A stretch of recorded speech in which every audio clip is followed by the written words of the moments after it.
Moi, je pense aussi qu'il faut se connaître, dans le sens que quand on a un défi avec quelque chose, ça peut être le mensonge. Qu'est-ce que la Bible dit à propos de ça? Moi, ça m'a beaucoup aidé. Il y a des choses comme Frank a dit, quand j'ai donné ma vie au Seigneur, c'est parti. Ouais. Directement.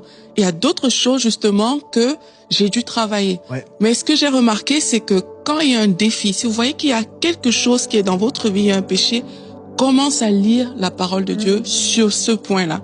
Et ce que ça va créer, c'est que, un peu comme on voit avec l'exemple de Caïn qu'on a lu tout à l'heure, c'est que quand ça va arriver, la situation va arriver où ce péché peut se manifester, c'est la parole que tu as lue qui va venir contrebalancer en fait.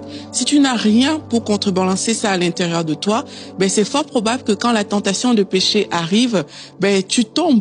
Mais quand tu vas commencer à méditer, moi j'ai un défi avec le mensonge. Ok, que dit la Bible à propos du mensonge? La vérité, etc. Tu vas voir que quand l'occasion de mentir va se présenter, à l'intérieur de toi, il y a ce truc qui va te dire la vérité en fait. Oui. Et là, tu seras vraiment en mode je choisis, et tu auras assez bâti ton être intérieur parce que tu as médité la parole pour dire je veux choisir la vérité. Vraiment.